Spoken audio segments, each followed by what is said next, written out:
The Cat and the Priest by 1001 Nights.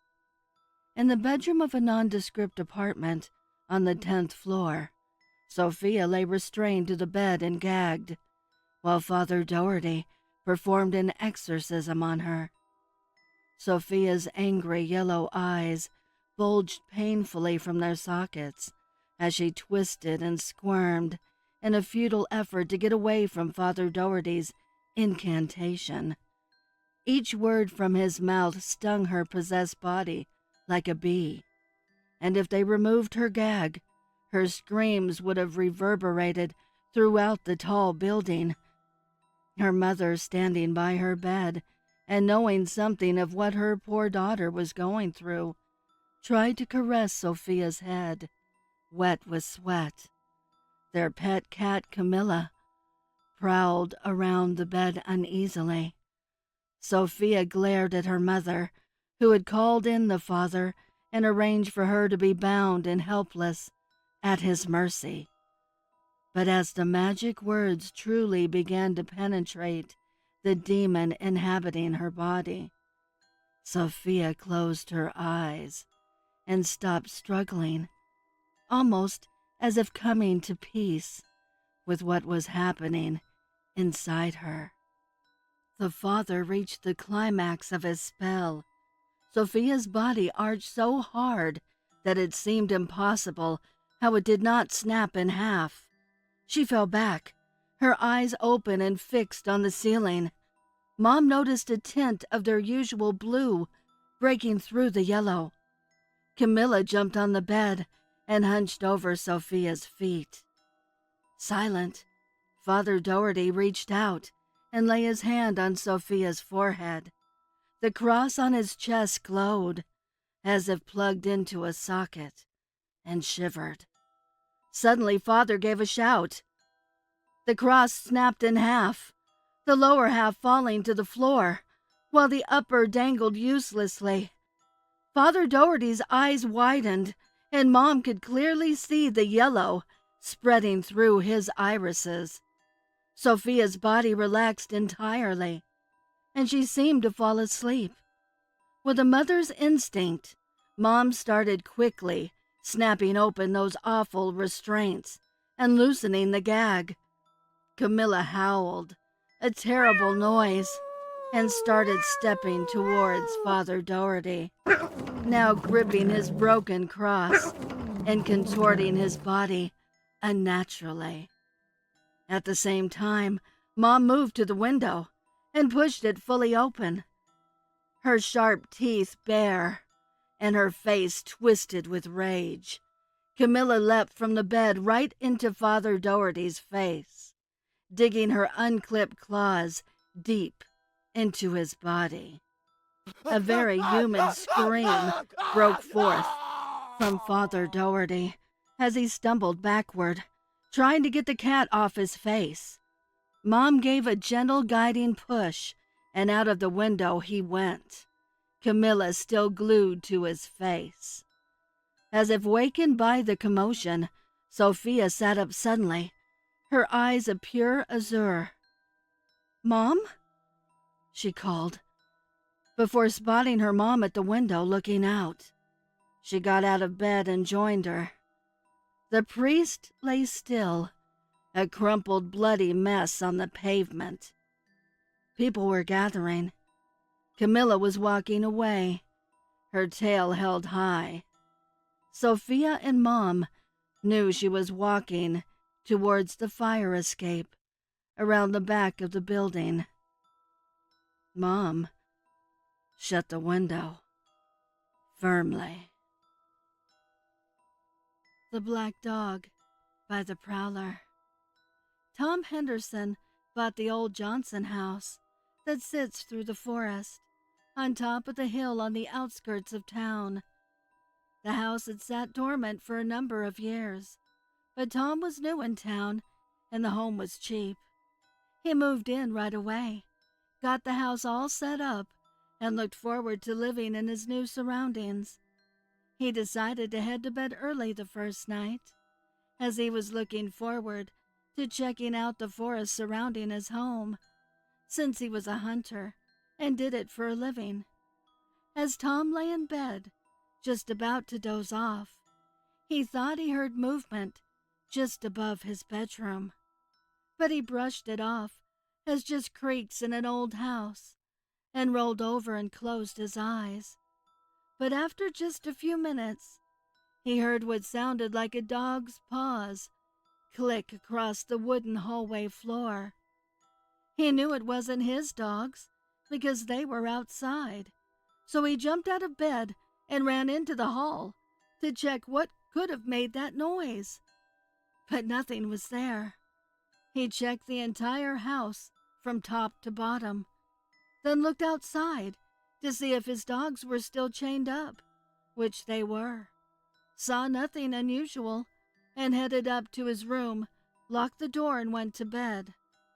Tom woke the next morning quite tired from the goings-on of last night, brewed a pot of coffee, got dressed, picked up his rifle, gathered his dogs, and headed out. It was a cool morning. The autumn colors were starting to show on the trees. This is exactly what Tom moved here for. As he slowly moved through the forest, he happened upon a deer drinking in a brook. He kneeled down, shouldered his rifle, and fired, hitting the deer in the neck. As he walked towards his prize, he spotted a black object in the distance, almost stalking him, it seemed. He got up and ran towards it. The object ran off as he got closer, but stopped about 20 feet in front of him, sat, and smiled. Tom could see now it was a black dog he was chasing.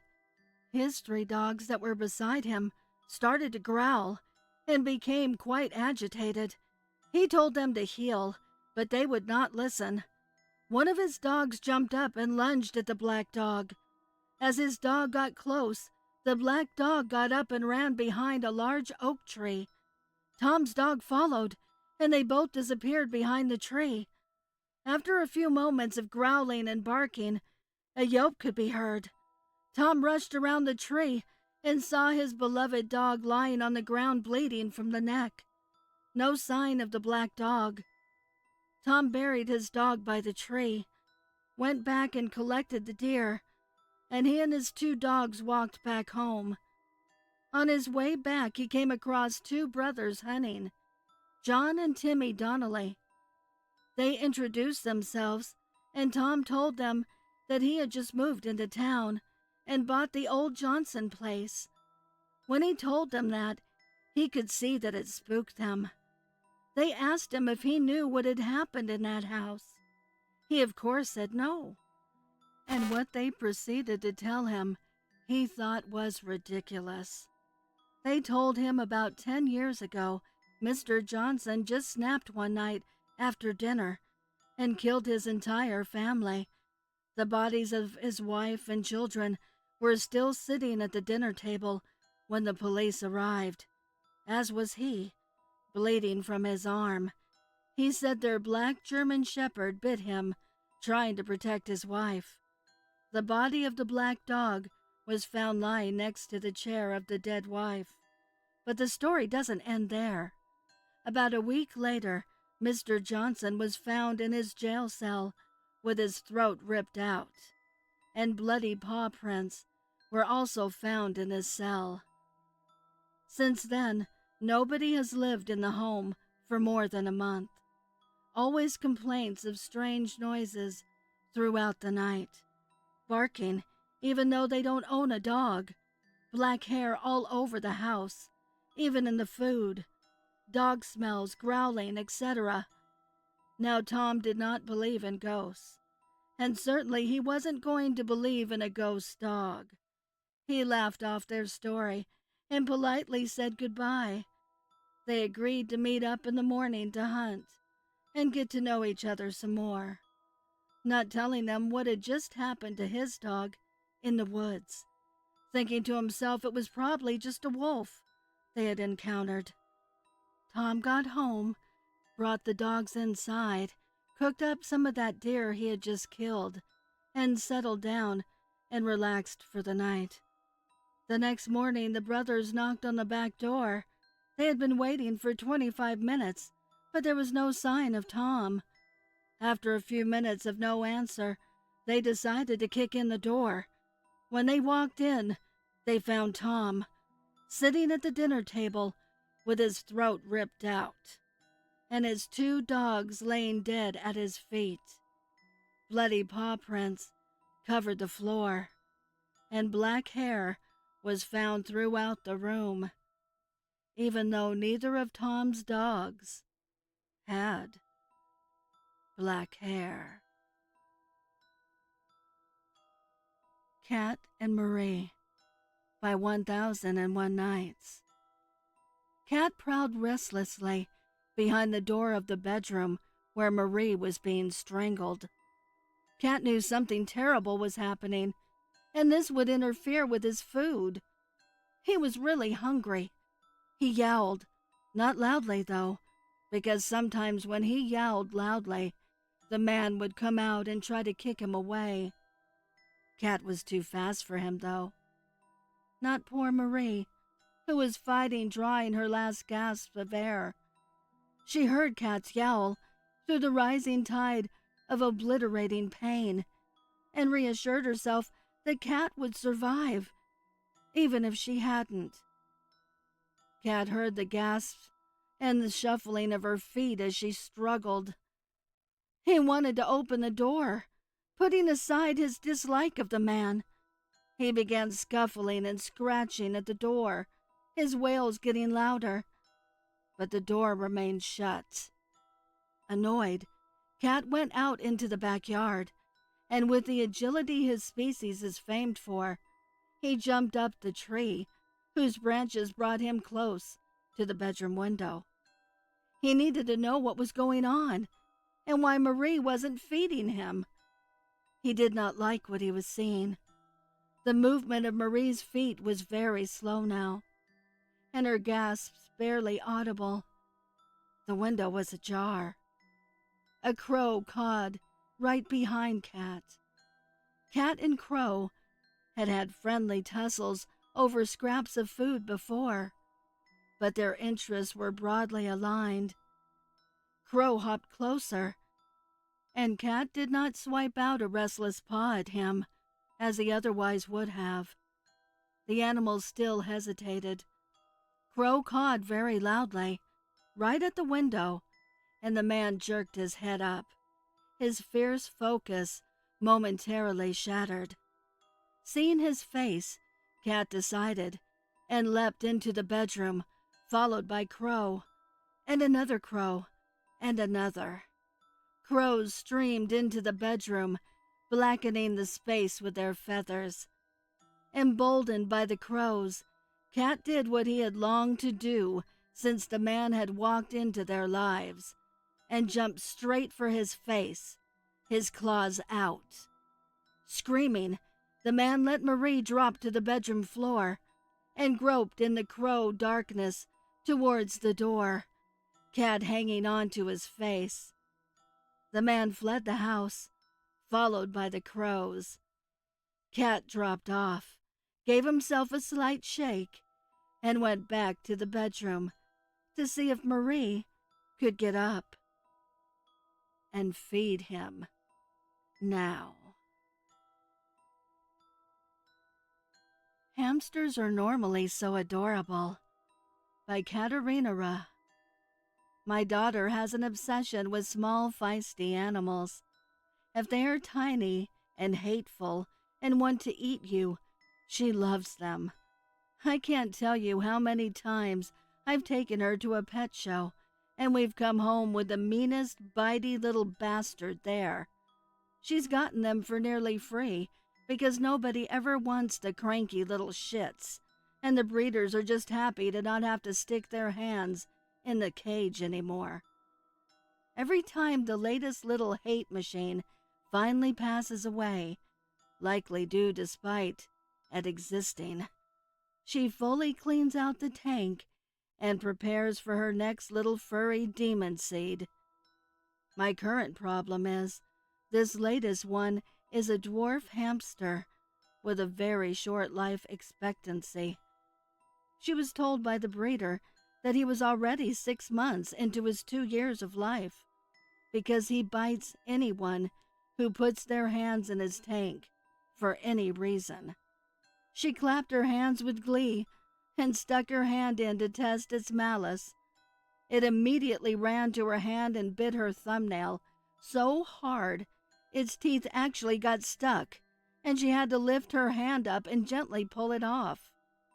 He then bit her to the blood in the webbing between her thumb, and she had to have him. I don't think this thing is a hamster. We've had it for going on 4 years now. It just eats, shits, makes noise every night, and literally chases your hand around the cage to bite it. Treats don't deter it. When we clean out the cage, I make her put him in a little carrier so I can do the job without getting chewed up. I've read up on hamsters. This thing, it doesn't resemble one anymore. It's now like a cross between a gerbil, hamster, and a rat. It's grown a long hairless tail. It jumps higher than a gerbil, and its teeth, they just keep growing. It chews its wooden things to sawdust. And the other day when I went to change its water, the bottom of the metal bottle was chewed up. I need help. I don't know what this thing is, but my daughter protects it like it's her baby. My biggest concern is recently I caught her letting it chew on her hand. The scabbing looks terrible and infected. The doctor says he doesn't know what the bites are from, but no rodent could do this much damage. We came back home, and I decided enough was enough. That little shit was going away. Sure enough, that nasty little thing had chewed a hole through the metal cage lid, and it's somewhere in my house. She's putting treats out for it, and I'm terrified. What is this thing, and how do I protect us from this little demonic creature? I Used to Have a Cat by Mad Odin. I used to have a cat. I suppose that's where all of this starts, at least. She was an older, dark-furred thing, and by that point she looked to be nearing the end of a long life. As with many of the other pets I've had in the past, she started to reach the beginning stages of senility. It was the most notable at night. I would wake up at 3 o'clock to empty the tank, and I would see her laying in the bathtub by the toilet, staring off into space. Her wet fur shined dully in the faint light. Of course, I didn't take mind to it at first. You sort of just continue on and keep an eye out if the problem shows any sign of growing worse. I would go to bed, giving her one last look before I turned the lights out. This would happen every night, to the point where it seemed per usual. That all changed, though. One night, I wake up, half to the usual nature's call, and half to the sounds of growling coming from another part of the house. I scramble out of bed and stagger down the hall to the guest room, where that growling only seems to get louder. I turn on the bathroom light. The shower curtain is pulled back. I hear something moving, and there's this sparse grunt. I can hardly make it out. I take a step forward into the room and tilt my head to see what in hell is taking place. There's a thing moving around in there, by the bathtub drain. The shape is indistinguishable, but it looks to be getting smaller. It's wriggling around, and a few seconds later, it's gone, slipped out of sight. At this point, there's no telling what's going through my head. My feet are glued in place. I think I might have screamed at some point, and there's sweat trickling down from my forehead. I get a closer look, and sure enough, there's a streak of black hairs leading to the bathtub drain. The grating itself was gone, cut through, bent downward. All of that was 2 nights ago. I couldn't sleep a wink. The next morning, my realizations were confirmed.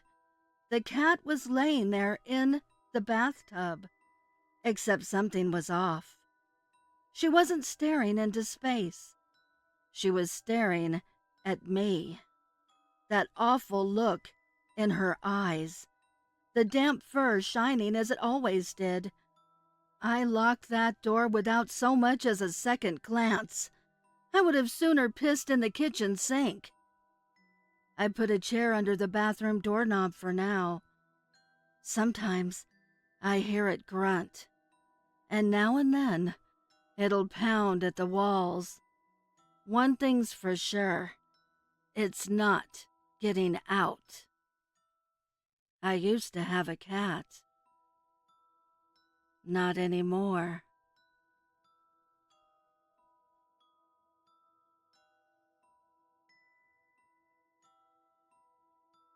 Sully by 1001 Nights. Sully hated it when Mommy had a new boyfriend around. It meant there was less attention for her, and Mommy would close the door at night, and Sully couldn't get in bed with her. Sully was super attached to Mommy and wanted all her love. She became extremely resentful when a man was in her life to lessen what Sully received. Fortunately, with Mommy's demanding job and everything else going on, she was not dating very much.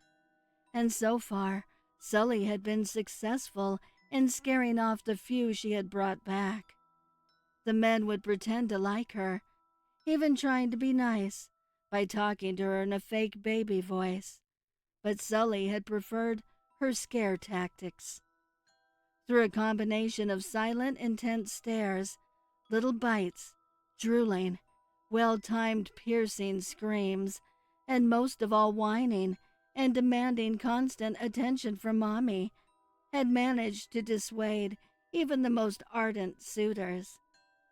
Sully heard one of them mutter in his cell phone, when Mommy was out of earshot, that he couldn't stand that creepy creature, and he was tempted to kick her away more than once. Sully thought about flopping and falling and pretending he had kicked her, but he stopped coming around anyway, so that problem was solved. Then Fred happened. Fred was determined. Fred loved Mommy and exclaimed that he loved Sully in a loud, genuine voice. He picked her up and cuddled her and played with her, so much that Mommy became restless from the attention he was giving Sully. "Come on, Fred. Let's go to bed." Fred laughed, a big booming laugh. "What about this one, huh? She doesn't look sleepy." "Let her be, Fred," snapped Mommy, irately. She stood up, reached out a hand to Fred and dragged him off the couch, almost stepping on Sully, who immediately began whining and fussing. It was no use. Mommy and Fred went upstairs into her bedroom, the door firmly closed behind them, leaving Sully alone in the dark. She called Mommy over and over, who only once responded. "Be a good girl and shut up, Sully." She had never talked like that to Sully before.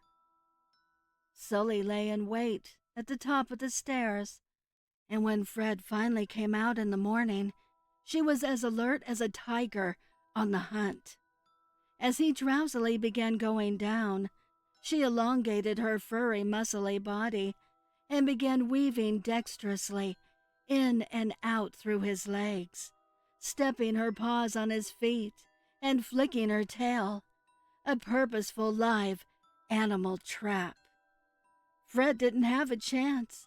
He stumbled, and with an extra heave of her body against his knees, he fell, his yelp of shock cut short by bashing his head against a heavy banister. Mommy rushed out, stared at her lover's body on the landing. She scooped up Sully and buried her face in her beautiful soft fur. "Oh, baby, are you okay?" she murmured in the gentle voice Sully loved so much.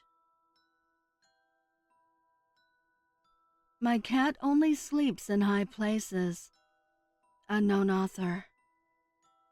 My cat only sleeps in high places, on top of the cabinets in the kitchen, the shelves in the bathroom, and a few times I found her on top of the fridge.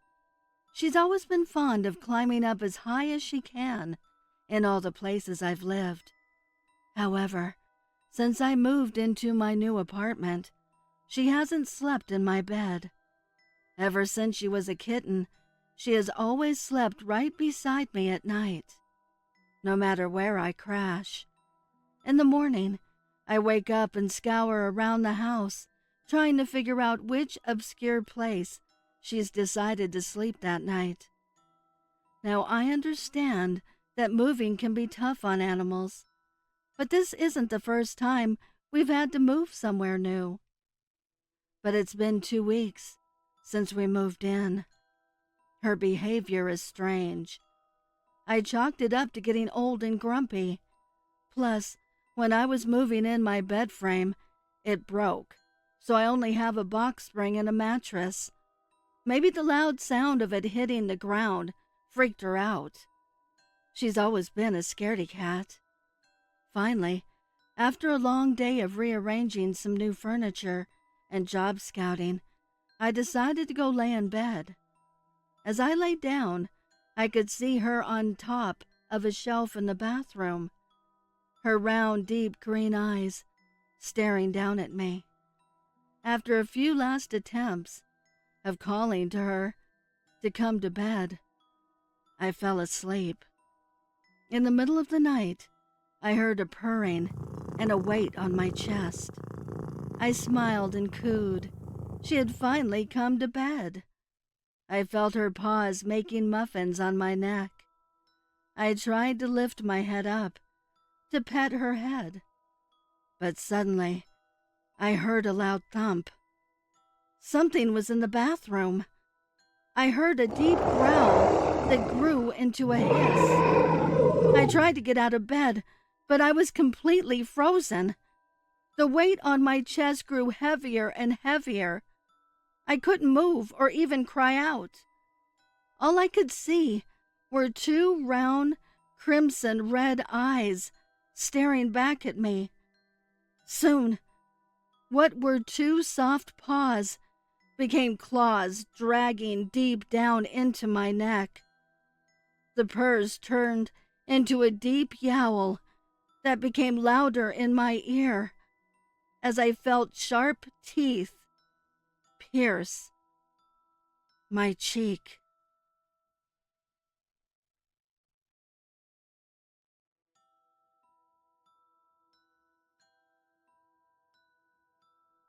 Sammie by 1001 Nights. Sammie was enjoying her newfound superpower. Her family, not so much. Well, perhaps with the exception of Melanie, who had always been the closest to her. The problem was, there was no way of knowing Sammie had super strength by just looking at her. With her big greeny gold eyes shining in her delicate heart-shaped face, she looked just like the adorable little cutie pie she had been before it happened. You'd reach to her for a cuddle, and bam! The next thing you knew, you'd be on the floor, her hot breath and sharp teeth tickling your neck, immobilized under a tiny creature with the strength of an actual adult tiger. It was so random. One minute she was just silly Sammie, chewing cables like she always did when she found them lying around. The next minute, zap! An unexpected surge of live current went through her. raising her silver blue fur into stiff needles and imbuing her with super strength. Her fur regained its usual beautiful soft fluffiness soon. The super strength unfortunately lasted, as the family found out when baby Joey, no longer technically a baby at 4 years old, pulled her tail. Melanie, who was responsible for feeding Sammie, was able to cajole her off Joey by shaking her favorite treats at her. Despite being spattered with Joey's blood, Sammie still enjoyed them. A plastic surgeon fixed up Joey's face pretty good, although the scars would always be there. Dad muttered something about taking Sammie to the vet, but the truth was he loved Sammie too, and it was so adorable how they would both watch TV in the evenings together until he nodded off, his head falling sideways while Sammie purred and blinked contentedly in his lap.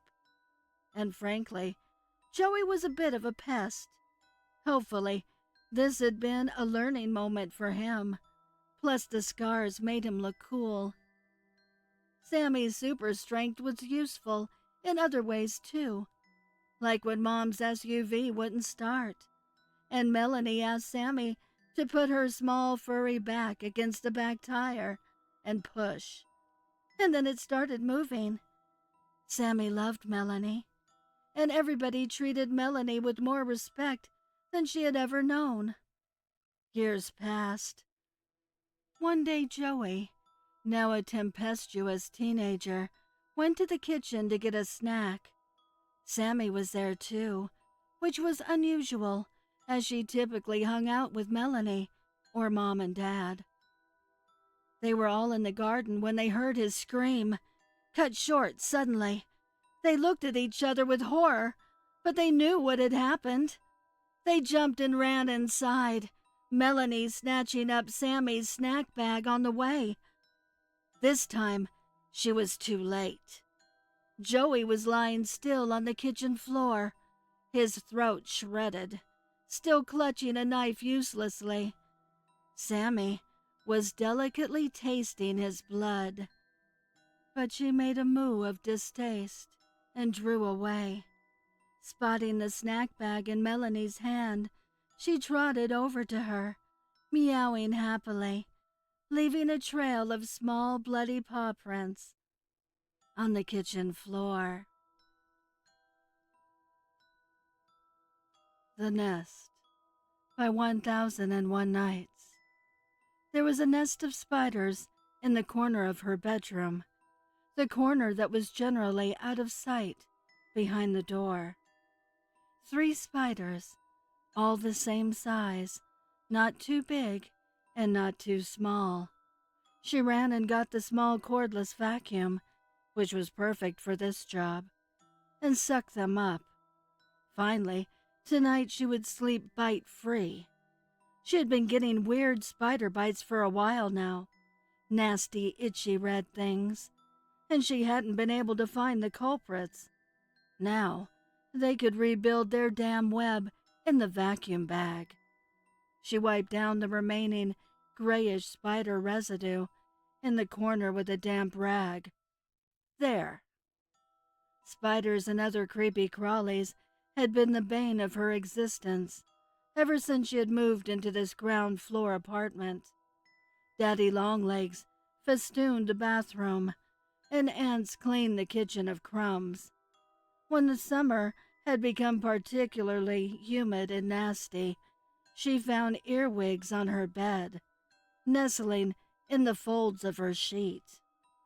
She complained to the landlord, who turned round the accusation and told her she didn't clean properly. The cordless vacuum, together with regular squirts of bug spray, had given her the upper hand she had needed in what had become months-long war between her and the creepies.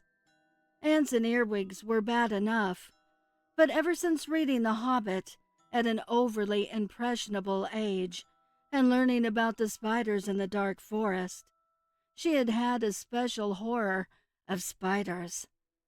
For some inexplicable reason, vacuuming up the 3 spiders in her bedroom gave her a closure.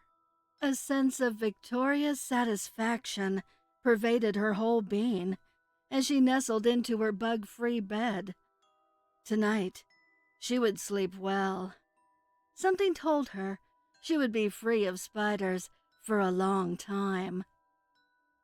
She woke up with a jerk. The first thing she realized was that she was dizzy, nauseous, and hanging upside down. The second was, with a flood of relief, that she was having a nightmare. She must be. For how else could she explain the fact that she was dangling from her bedroom ceiling, her eyes level with her bed? She could see the familiar pattern of her duvet, even in nighttime dimness, and that she was cocooned tightly in sticky silk, unable to stir. She struggled and swayed. The stickiness filled her mouth and hair. Only her eyes were free. Why wasn't she waking up? Oh, look! She's awake, rustling around. Give her a sting, would you? Don't want her to lose flavor. She struggled frantically, and she still wasn't waking up. And out of the corner of her eye, she saw the movement towards her, the giant, hairy, spindly legs, a glint of multifaceted eyes. Then she felt a sharp, searing pain in her side, the last thing she felt before the loud dizziness overtook her, and she collapsed into blackness. The Deer by 1001 Nights. Uncle Jack regretted telling Susie about the deer he saw by the dip in the highway, because she hadn't let up ever since. "When will you take me to the deer, Uncle Jack? Are you driving down by that highway soon?" The kid was really into animals and wildlife and shit, and eventually he agreed to take her. He drove by that stretch several times a week anyway, and it was barely 20 minutes to pick her up from his sister's place, drive by the deer, and take her back home. She had always been his favorite niece, bubbly and wanting to tell him about this and that, and God knows she'd had it rough these past months, always in lockdown and not being able to run out and about like kids ought. Maybe that was why she was so excited. Riding a truck with her favorite uncle at midnight was exciting enough. Add to that, seeing deer in the wild was enough to set her in a tizzy. She couldn't stop chatting in the truck, and she had cut up a whole bag full of apples to feed them. "Honey, you don't want to get too close to them. You ain't planning on feeding them by hand, are you?" Her excitement made him a bit anxious, and he wondered if he should have insisted for his sister to join them, to keep her in check. She squealed, "Oh, look! Stop! Please, Uncle Jack! Oh, wow, look at them! They're magnificent!" Uncle Jack pulled in. There was enough light to see the beast quite clearly, despite the dark. There were at least 3 of them, quite close, and he spotted other moving shadows among the trees. Susie had her phone out and was busy taking photos. "This is no good. I have to get closer." Before he could say anything, she had opened the truck door and jumped out. "Now there, Susie," he muttered, getting out and circling the truck to get to her. Susie was already much closer to the deer than he had anticipated. He could hear the rapid click of the camera as she stepped closer to the deer. The moving shadows morphed into more deer, also moving towards her quite rapidly, and soon there was barely 5 feet between the girl and what looked like a whole gang of deer, their eyes glinting.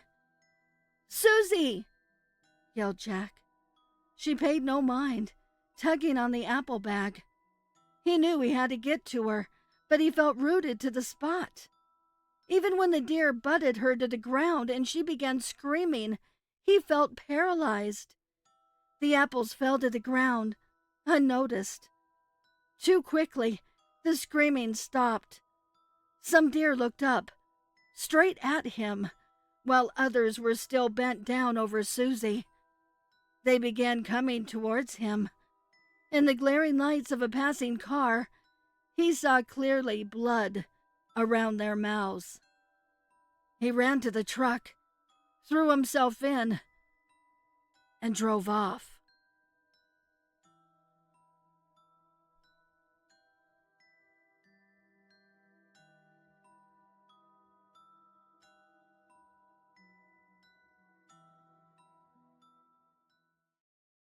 I would like to give a heartfelt thank you to the special friends of the channel for your overwhelming generosity. If you would like to support the channel, the link is below in the description.